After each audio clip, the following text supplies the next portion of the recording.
All right. I'm going to try not to keep you long today or tonight, whenever you see this. But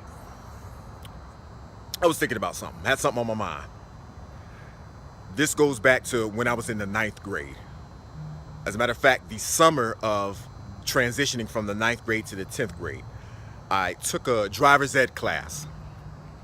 And in that class, I met a friend. Let's just say her name is Mo. Cool person.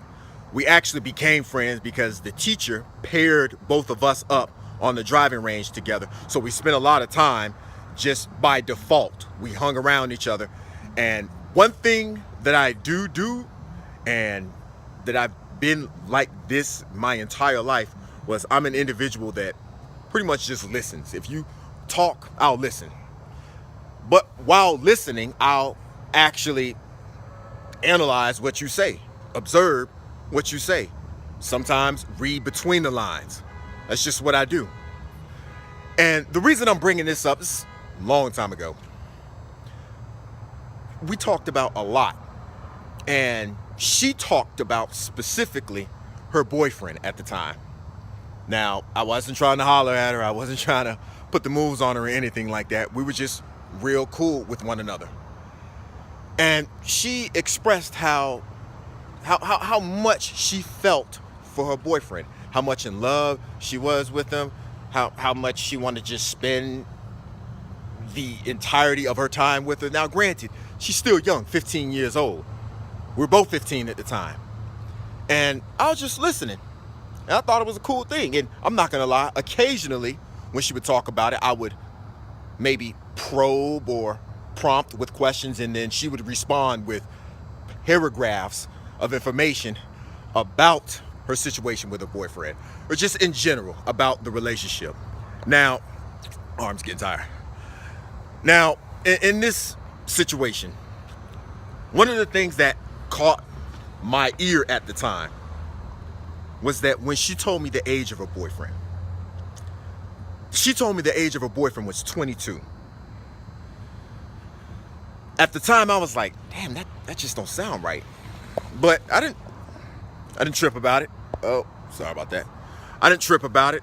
I was just, okay, going along with it. She felt, and she honestly felt like there was nothing wrong with it. So I was just going along with it. And fast forward, I actually met the boyfriend, because she would divulge to the boyfriend that she met a new friend in class, and it was me, and we would talk about a lot, and completely platonic. I wasn't trying to holler. It wasn't even that type of situation. So I guess he wanted to meet me. So he came to the school after school one time to pick her up. And when I had seen him, I immediately said to myself, this brother right here is not 22. At least early 30s, maybe 28, 29. At the time, I did not express any concern. I didn't raise any concern. Again, I'm just 15. But even at that time, of being 15 years old, I had a level of discernment, and I was just overall inquisitive.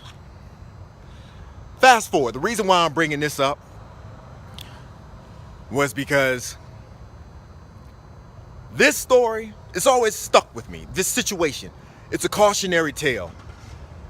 Not about her per se, but the gentleman, the individual she was dating. That brother, as I get older and as I progress in age, and even from that time, as I grew in age and developed intellectual maturity, I said to myself, this man put himself in a very deleterious predicament just by dating this girl. Yes, he could have been in love. Yes, he could have liked her a lot. Yes, he could have treated her like she was the world. But in the state of Florida, keep this in mind, and I knew this at the time, in the state of Florida, the age of consent is 18. 18. We was 15. So even if he was 22, he could have stayed with her for 2, 3, 4 more plus years. I never followed up. I'm not quite certain what happened with him. But by the time he was 24, supposedly, and she was 17, he's still within violation of being in the age of consent. And let's say they broke up. She can get mad over a decade or so later and say, me and him dated, and we had relations. Because the statute of limitations for something like that, that's a serious crime. It's like a first class or second class felony. It's well over a decade.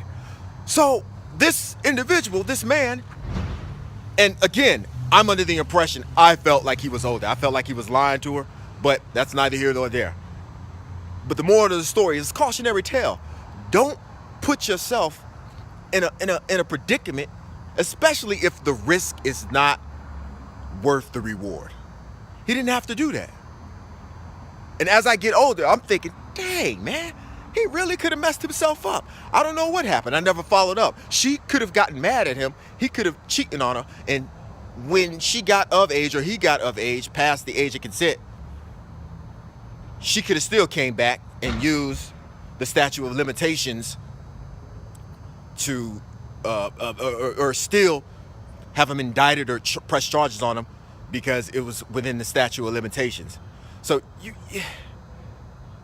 I bring this up, I say this because a lot of times us men put ourselves in situations that could have been avoided.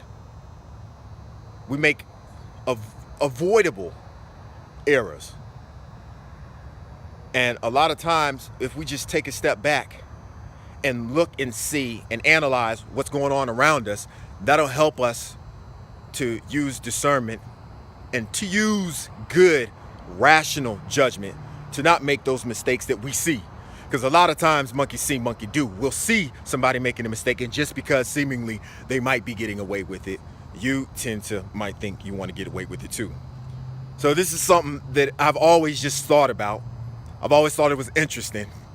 And it's even as I think about it now, it's just crazy. Because I do not believe that dude was 22 at the time. He had to have been in his 30s. But it is what it is. I hope my good friend Mo is still doing good in her life. I don't know what happened to her. But cautionary tale. The high risk is never worth the short-term low reward. All right. No matter what time you see this, no matter where you're at, you know the deal. Good morning, good afternoon, and good night. I'm out of here.